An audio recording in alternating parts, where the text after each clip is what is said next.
حضرت ابو ہریرہ رضی اللہ تعالیٰ عنہ ایک مرتبہ درس حدیث دے رہے تھے۔ اس دوران اعلان فرمایا کہ ہر قاطع رحم یعنی رشتہ داروں سے تعلقات توڑنے والا ہماری اس مجلس سے اٹھ کر چلا جائے۔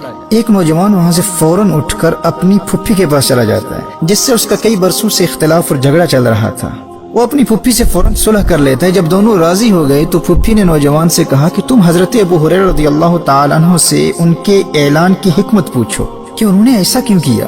جب اس نوجوان نے حاضر ہو کر پوچھا تو حضرت ابو ہریرہ رضی اللہ تعالیٰ عنہ نے ارشاد فرمایا، میں نے نبی کریم صلی اللہ تعالیٰ علیہ وآلہ وسلم سے یہ سنا ہے کہ جس قوم میں قاطع رحم ہو اس پر اللہ جل وعلا کی رحمت کا نزول نہیں ہوتا۔ غور کرنا میرے بھائی اور میری بہنوں، اگر آپ ایسی مجلس میں بیٹھے ہوئے ہیں جہاں کوئی ایسا شخص موجود ہو جو اپنے کسی رشتہ دار سے ناراض ہو، قطع رحمی کرنے والا ہو، رشتہ توڑنے والا ہو، تو اس کی موجودگی کی وجہ سے اس تمام محفل پر اللہ جل وعلا کی رحمت نازل نہیں ہوتی۔ تو آپ کا کیا خیال ہے، اگر آپ خود اس گناہ میں مبتلا ہوں، اپنے کسی رشتہ دار سے رشتہ توڑ چکے ہوں، تو کیا آپ خود اللہ کی رحمتوں سے محروم نہیں رہیں گے؟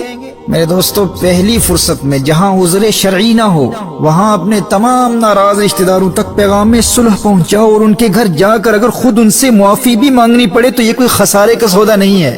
بس فوراً جلد از جلد معافی مانگ کر اپنے گھروں میں نزول رحمت کے بند دروازوں کو کھلوانے کا اہتمام کر لو۔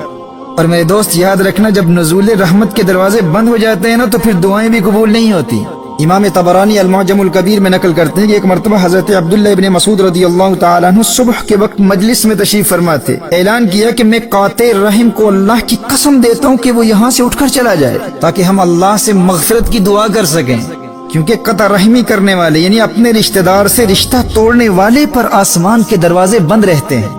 یعنی اگر اپنے کسی رشتہ دار سے ناراض رہنے والا یہاں موجود رہے گا تو اللہ کی رحمت کا نزول نہیں ہوگا، آسمان کے دروازے بند رہیں گے اور ہماری دعائیں قبول نہیں ہوں گی۔ لوگ کہتے ہیں نا کہ پتہ نہیں ہماری دعائیں قبول کیوں نہیں ہوتی۔ آپ کو اندازہ نہیں ہے قطع رحمی کتنا بڑا گناہ ہے۔ اس کی نحوست و وبال ایسا ہے کہ صرف قاطع رحم ہی اس کی زد میں نہیں آتا، جس گھر میں وہ رہتا ہے اور جس محفل میں وہ بیٹھتا ہے اس مجلس پر بھی آسمان کے دروازے بند کر دیے جاتے ہیں، نہ رحمتوں کا نزول ہوتا ہے نہ دعائیں قبول ہوتی ہیں۔ محترم احبہ، ایسی زندگی گزارو کہ عذر شرعی کے علاوہ آپ کے کسی رشتہ دار سے بھی ناراضگی نہ ہو۔ ہر قرابت دار، ہر رشتہ دار سے جتنا جلدی ہو سکے صلح کر لو۔ آپ اپنے دل کو ایسا ہلکا محسوس کریں گے اور قلبی طمانینت اور سکینہ اور رحمتوں کے نزول کی ایسی برسات ہوگی کہ آسمان سے رحمتوں کے دروازے بھی کھل جائیں گے۔ جو مانگیں گے اللہ تعالیٰ آپ کے گمان سے بھی زیادہ آپ کو عطا فرمائے گا۔ صحیح بخاری اور صحیح مسلم کی حدیثیں حضرت عائشہ رضی اللہ تعالیٰ عنہ روایت فرماتی ہیں، نبی کریم صلی اللہ تعالیٰ علیہ وآلہ وسلم نے ارشاد فرمایا، الرحم متعلقة بالعرش تقول من وصلني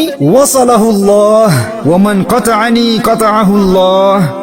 یہ رشتہ داری اللہ کے عرش سے چمٹی رہتی ہے اور دعا کرتی ہے، یہ کہتی ہے کہ جو مجھے جوڑے گا اللہ اسے اپنی رحمت سے ملائے، اور جو مجھے توڑے اللہ اسے توڑے۔ الرحم کی دعا کیا ہے؟ یا اللہ جو مجھے جوڑے یعنی جو اپنے رشتہ داروں کا قرب اختیار کرے تو اسے اپنا قرب عطا فرما دے، اور جو اپنے رشتہ داروں سے ناراض ہو کر ناتا توڑ دے تو اسے اپنی رحمت سے دور کر دے۔ رشتہ داروں سے ناتا توڑ کر اپنے گھروں میں بیٹھے ہوئے اللہ اللہ کا ذکر کرنے والے یا دین اسلام کی تبلیغ اور دنیا بھر میں خدمت خلق کا کام کرنے والوں کو بھی اللہ کا قرب حاصل نہیں ہوتا۔ صحیح بخاری اور صحیح مسلم کی اس حدیث سے آپ کو اندازہ ہو گیا ہوگا کہ صلہ رحمی کی کتنی اہمیت ہے اور قطع رحمی کتنا سنگین جرم ہے اور کتنی بڑی محرومی ہے۔ سنیے، سنن نبی داؤد اور ترمذی کی حدیث نبی کریم صلی اللہ تعالی علیہ وآلہ وسلم نے ارشاد فرمایا کہ اللہ ارشاد فرماتا ہے کہ میں اللہ ہوں، میں رحمان ہوں، خلقت الرحم، میں نے رشتہ داری کو تخلیق کیا، عربی میں رشتہ داری کو رحم کہتے ہیں، وشققت لها اسما من اسمی، فرمایا میں نے رشتہ داری کو اپنے نام رحمان کے مادہ سے نکال کر اس کو رحیم کا نام دیا۔ یعنی رشتہ داری اللہ کو اتنی پیاری ہے کہ اپنے نام رحمان سے نکال کر اس کا نام رحیم رکھا، اور پھر فرمایا ومن وصلها وصلته ومن قطعها قطعته، جو اسے جوڑے گا میں اسے جوڑوں گا، جو اسے توڑے گا میں اسے توڑوں گا۔ یعنی جو اپنے رشتہ داروں سے قطع رحمی کرتے ہوئے ان سے دور ہو جائے گا وہ میرا قرب حاصل نہیں کر سکتا۔ وہ لاکھ عبادتیں کرتا رہے، اللہ اللہ کرتا رہے، روزے رکھتا رہے، خدمت خلق بجا لاتا رہے، صدقات دیتا رہے، تلاوت قرآن میں مشغول رہے، وظائف و اوراد کرتا رہے، نفلی عبادتیں کرتا رہے، قطعتہ، وہ میرا مقرب بندہ نہیں ہو سکتا، کیونکہ رشتہ داروں سے تعلقات توڑنے والے کو میں خود دور کر دیتا ہوں۔ اور فرمایا جو صلہ رحمی کرتے ہوئے رشتہ داروں کا قرب اختیار کرے میں اسے اپنا قرب عطا فرما دیتا ہوں، اپنا بنا لیتا ہوں۔ وصلتہ، جسے اللہ اپنا بنا لے وہی اللہ کا مقرب بندہ ہوا کرتا ہے۔ محترم احبہ، رشتہ داروں کے حقوق اور ان سے تعلقات قائم رکھنے کی اہمیت پر اسلام نے اس قدر زور دیا ہے کہ نبی کریم صلی اللہ تعالی علیہ وآلہ وسلم نے ارشاد فرمایا افضل الصدقات الصدقۃ علی ذی الرحم الکاشح، یعنی سب سے زیادہ ثواب اس رشتہ دار کو صدقہ دینے میں ہے جس کے متعلق آپ جانتے ہیں کہ وہ دل میں آپ کے لیے بغض اور کینہ رکھتا ہے، یعنی جو رشتہ دار آپ سے نفرت کرتا ہے سب سے پہلے اسی کی مدد کیجیے۔ دنیا والوں کو یہ مزاج دیا ہے دلوں کے ملانے والے پیغمبر نے، پیغمبر امن نے، پیغمبر محبت نے، محمد رسول اللہ صلی اللہ تعالی علیہ وآلہ وسلم نے۔